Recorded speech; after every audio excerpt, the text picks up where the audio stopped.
Hello, welcome to Scott Bryant on YouTube or Chek Personal Training on Instagram.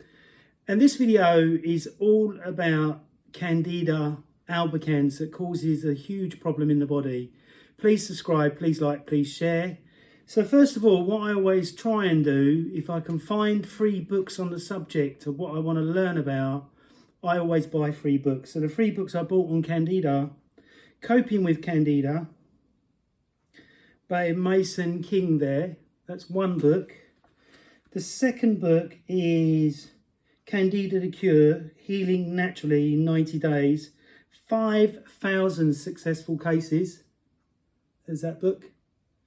And then the next book is Candida albicans, Leo Chato, The Non-Drug Approach to Treatment of Candida and Infection.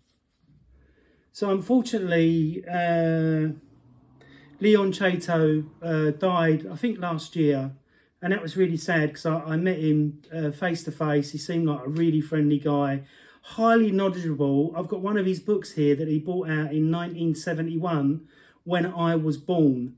So this guy had an amazing knowledge, very in-depth, that he would talk about stuff, and a really, really lovely guy. So God rest his soul.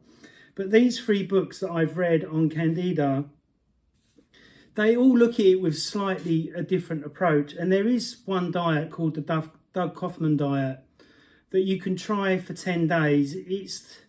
It's not extreme from a point of view that you're going just veggie or you're just going fruit only or something like that. You're still allowed to eat your food that you want to eat, but there's certain food groups that you must stay away from, like white flour, white sugar, white dairy, breaded meats, vinegars, and obviously the real bad one, sugar.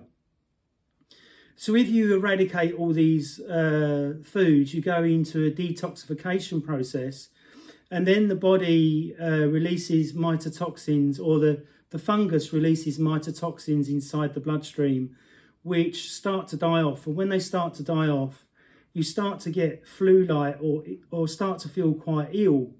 But it's only for a couple of days. And then as you do the detox, you lose a huge amount of weight very, very quickly. So I've had clients lose 2 stone, 1 stone in under 10 days. And I even had one client that was already mega skinny, went on the diet and went even skinnier, and he was really quite shocked because I said to him, you may be skinny, but you're still holding on to a lot of fluid and fat. So as we started training, his body looked more toned because he was very, very lean. And as we got rid of the fat, you started to see the muscle coming through. But that was in 10 days.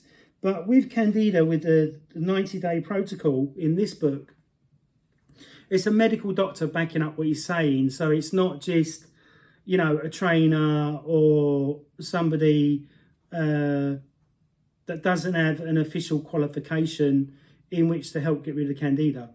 Now, the only problem with Candida is that if you go and see your doctor, they will normally give you an antibiotic that causes more Candida. So the antibiotic will wipe out your friendly bacteria inside your gut that protects you against Candida, and then it will damage your gut biome. So that means when it damages your gut biome, it might take 6 months to a year to repair the gut biome. And I know this from my own experience. When I took antibiotics back in, when was it? 2017, because I was going to Peru. And when I got on the plane to go to Peru, I was really didn't feel right. So I said to the air stewardess, I feel really ill. What would happen if I was sick on the plane? She said, we'd land the plane and that would cost you.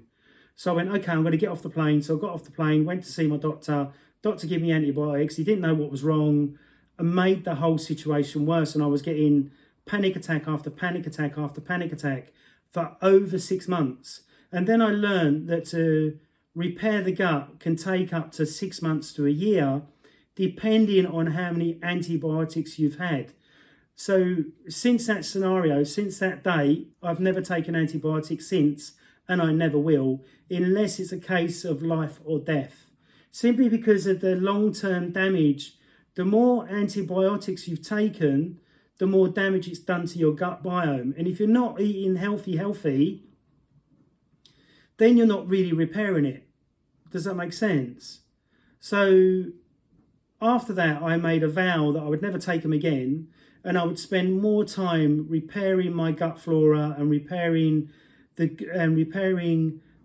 good bacteria, making it higher than the bad bacteria, and to avoid sugar as much as I can.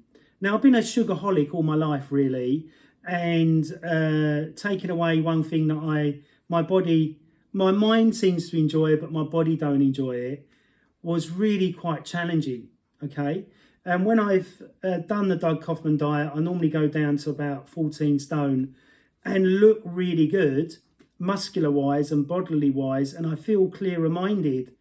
But the sugar always creeps back in because it's in your hot chocolate, it's in your foods that you eat. So you've got to be really, really careful. The more that you reduce sugar inside the system, the quicker you'll get rid of the candida. But candida wants to live in the body, the same as parasites. So they'll cause trickery in your mind to go back to the sugar. Whereas, if you stop drinking coffee, say, today, tomorrow you would have a chronic headache. And the same with sugar. If you stop it for 2 to 4 days, it takes 4 days to overcome an addiction of sugar. But during that time, you're going to get headaches, you're going to get angry, you might get joint pain, you might get lower back pain, where just the candida wants to stay alive. So it's doing all these mind tricks in which to get you to still stay on the sugar. Now, this book, Coping with Candida, is more of a natural alternative. She's not really talking about medical drugs to take, but she's talking about how to heal the body holistically. She's recommended in supplements, liver cleanses, flushes, colon hydrotherapy, which I don't really agree with, body brushing, which I always do, flower essence, and stress control. Because most people that have a candida overgrowth will be chronically stressed. So it's about lowering your stress levels. And normally, like in myself, if I have something bad happen, the first thing I go and do is I go and have an organic, wheat-free and pesticide-free piece of chocolate. And that's my coping mechanism. Instead of having a beer or a drug to get out of my bonds because I can't cope with it, I need release from the situation. Does that make sense? So with Leon Chato's book, he really goes really in depth into a diet and all the issues it can cause, like a candida overgrowth can cause depression, anxiety, irritability, constipation, diarrhea, acne, bloatedness, tiredness, migraines, headaches, thrush, premenstrual tension, who doesn't suffer with that, and menstruation problems. That's not me, but, well, at least I don't think it is. That's a joke, by the way. So it's really important to understand, in this book, the doctor, Dr. George J., PhD and AM and ND, talks about over 100 different symptoms. So when somebody comes to work with me as a Chek practitioner and you fill out all my paperwork, I can map every single organ in the body. And I can pinpoint where the load is in that organ and then relate it to what I see in your skin, what I can smell on your body, what I see on your face. And if it all correlates and I go, right, you have a candida or a fungal overgrowth, then I know you're going to have a parasite as well. You can't have one without the other, unfortunately. So you need to eradicate the parasite, then eradicate the fungus. But you could do both together, but you have a chance of having a serious crash. Now, if you put into YouTube parasites coming out of someone's eye, somebody is doing the wrong protocol to get rid of the fungus or the parasite, and the parasite's gone through the brain and then come out of the eye. So the parasite would do anything to protect itself. So let's say you're doing a liver flush and you've got parasites in the liver, it will go up into another organ where it can hide and survive and then go back into the liver again. Does that make sense? But everything is really from the gut. So even the shaman Alberto Vallaldo, who I'm studying with now, says that if you've got a weak gut, you've got a weak mind. And parasites get into your system through the gut or through your hands or through the eyes or kissing or making love to your partner. And that's why it's really important. If you're in a relationship with somebody, you both should get tested. You both should go on the same protocol. Otherwise, you'll just keep reinfecting each other. So one might feel better, the other one will feel worse, but then the other one will feel worse because then it'll get reinfected again. Does that make sense? So it's really, really important for you to understand that if you have got fungus or parasites, you have to be very careful on what you do to get rid of them. Now, I'd spoken to a friend of mine that had psoriasis, and the psoriasis, they tried multiple amounts of antibiotics to get rid of it and steroid creams and stuff like that. And that just tells me you're damaging the gut more and more and weakening it. And that's why it keeps coming up. Until you strengthen your gut wall with good supplements, good probiotics, prebiotics, and good supplementation and a great parasite cleanse, that's when you can get into peak health. Does that make sense? So you've got to manage the stress levels, got to eradicate sugar or the 4 or 5 white devils, as well as getting enough water inside the body to help the body to detoxify. And now the solution to pollution is dilution. So the more water you put in, not too much obviously, 0.33 times your body weight in ounces of water would be the right water for you. So for me, I'm just under 15 stone now, and I drink 2 litres of water a day. And you're including your tea, your coffee, if you're having them. I don't have any coffee anymore. And then your water intake as well. Does that make sense? And there's one way of telling whether you've drunk enough water. If you just look at your skin and it looks smooth and not wrinkly, especially if you're at my age, 53, if it looks smooth and not wrinkled, then that's a good sign that you're hydrated fully. Another way is to just lay your hand flat and pinch the skin. And if it bounces back really fast, that's another way of showing that you're fully hydrated. If it bounces back really slowly, like that, like slower, then you'll know that you're not hydrated. Does that make sense? So avoid all sugars if you're going to do the anti-candida diet. You can have apples, you can have berries, that's fine.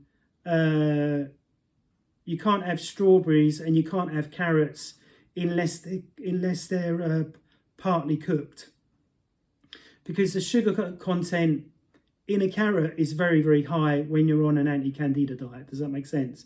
So you've really got to watch out for these things. The same with sweet teas. If you're on, I love a cup of tea, but I always have organic, non-sweet teas. And you could drink a tea called Paldarco, which has been proven to help kill off the fungus inside the gut. So remember, for 10 days or maybe longer, you're going to feel really, really rough, or maybe 5 days, depending on how quick and how deep your fungal overgrowth is. If you've got green or white toenails, or you've got psoriasis or flaky skin, that means you've probably got it quite